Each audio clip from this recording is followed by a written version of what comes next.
Hey guys, we just want to jump on and do a follow-up video from the video that we released yesterday regarding the Sean Ryan episode with Sam Shoemate and the email that he received from Matt Livelsberger. Um, less than 24 hours, Sam Shoemate did another interview with Dale Stark, the Dale Stark Show. Dale Stark is a retired Air Force pilot, Okay. and he has a pretty good sized following. So he went on there and did a little a 50-minute episode with him. And so I've got just a little bit of a clip that I want to play of what Sam Shoemate is saying today after the Sean Ryan episode kind of blew up. So I'm gonna switch to that and we'll listen to what he says here. I've kind of fast forwarded to this one little section here, and This little clip. yeah, Now that you've had some time to process this whole, firestorm, all this information, getting into actually what went down, what are your thoughts now? Do you think there's any credibility to the content within the letter? There's a lot of issues with disparities they're looking at between the way that the manifesto that was written versus what was found in the science book. Like, as all this data is coming out now, even after your interview with Sean Ryan, like, just how is all this sitting with you, and kind of what are your thoughts now? So after I did the interview, a lot of people, nobody knew that I had the manifesto. I had to be very quiet for a day. So people were messaging me and they're like, have you heard of this guy? Have you seen this? Blah, blah, blah. And they didn't know I wasn't posting on it. People expect me to post on these relevant incidents like this, because just like I had posted on the New Orleans guy. So I was like being very quiet because Sean was like, dude, you haven't told anybody, any other media you have this, right? I was like, no, nobody. I wasn't going to put it out on my own social media because people would be like, dude, you made this up. I knew I couldn't handle this information on my own. So anyways, after I did the show and it blew up and people were like, holy crap, they knew who I was. And people on my Instagram page started telling me things. So I had a lot of people reaching out, telling me what they had talked to, but with their Green Beret buddies. One person reached out and told me they had a very close connection to members of the family, which I won't go into. But what I've learned since then, and I'm going to say allegedly because I don't have proof of this, but I've had 3 people tell me this. Allegedly, Matt Livelsberger changed his meds several days prior to this incident. I don't know what several days means, but what I was told by several people who I value their input and were close to the situation told me that he was on antipsychotic medication. He had changed his medications, and they said that basically something crazy happened and he became suicidal. So people ask me, is he sane? Was he whatever? Well, I've gotten 2 stories on this, and I want people to hear me very carefully on this because I am saying 2 different things at the same time. What I have heard from family members, and this is what I put out. I think I put this out on the Sean Ryan podcast because I heard this from, I saw this on social media. I have not personally talked to any family members. They make that clear. I saw on social media that members of his family had said that this was not normal for him. He was very normal. He was very sane mind. His teammates were shocked. Everybody was shocked because he was not a crazy dude, whatever else. And that's what I knew. And then after the podcast, I found out that it was literally he changed his medication within days of this event and something shifted. So if his family had not seen that within the days of this, he could have been acting very bizarre, very strange. And the manifesto that he wrote, along with these letters and everything else, the guy was clearly, and I will stick to this. His desire was to send a message. It wasn't to do a mass casualty event. It wasn't to screw anybody over. It was to make this message as prominent as possible. And I still believe that.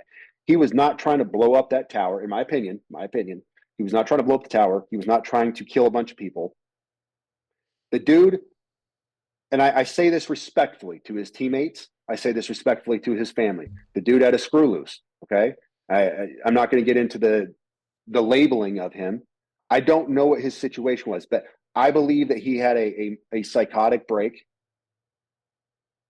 Whatever he was living with from whatever he thinks happened in 2019, whether it happened or not, these alleged war crimes, maybe what he knows about drone warfare and technology, maybe that was real. Maybe it was coupled with fantasy. Maybe his brain and it mushed the two together, and it was all very bizarre. And that's my initial take when I read the manifesto without knowing the context of who this person was and what he was about to do. So I think I don't think, I will say this, I will back up. I put out a theory, and I made clear that it was a theory of him potentially being alive, and I walked through the steps of that. I don't think he's alive now based on the information that has come out from the Las Vegas Police Department. I think he is in. So it goes on a little bit. It's a good. This is a good interview to listen to, but it kind of makes me kind of question more. I know it.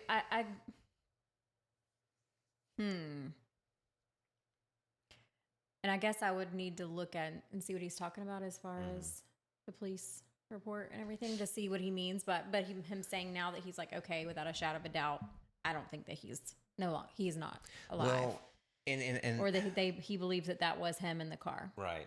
So right around the same time, and I don't know exactly when the Sean Ryan podcast was actually recorded, how early in the day. I watched right before that. I watched the Sean Ryan episode. The Las Vegas police did a report. They were talking about the incident. They were talking about the vehicle, talking about the stuff that was recovered from the vehicle, and how they feel like they have positively identified Matt in the vehicle based on, I want to say they said dental records, and also based on remains of the body, like tattoos, the tattoos on remains of the body that they were able to identify that matches up with photos that they recovered or received from family members. So, that so then that means that the child isn't his. Right. So yeah, so that's kind of another thing that what they're saying that may have. But he may not have known that. Well, maybe not. Some people are saying that could affect his. Some people are saying that he state of mind. Discovered that days before the event, and that kind of pushed him. So he may, if he was already having, I don't know, if he was already having these thoughts and wanting to reach out and give this information, and like he said, I mean, that's one thing that I don't know. I feel like people are questioning which question. I mean, that's what we should be doing. We should be questioning everything, but people questioning Sam, like saying, he's lying, or even accusing him of writing this letter or this email. And I'm like, okay. I think that him saying, hey, he may have believed it's true. We don't know. Like, we don't know if what is in this letter is true, or in this manifesto, email, whatever is true. But he may have believed that it, when I say he, I mean Matt. Well, he may have believed it to be true, and he seemed, and maybe that's what he means by,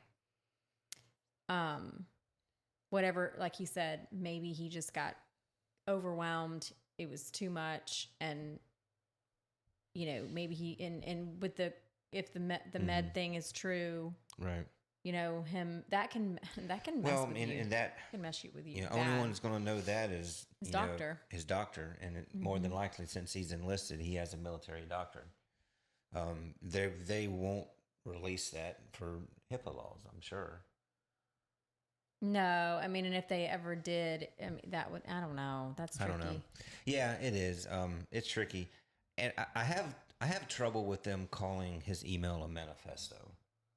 I don't agree. I don't agree with the term of calling the email a manifesto. I don't think it was a manifesto. A manifesto is, okay. Normally, when you have a shooting, they write a manifesto saying why they're doing this or what they're going to do. I don't think this is a manifesto, and I don't like them using that term for this particular incident. That's a good point. I think he's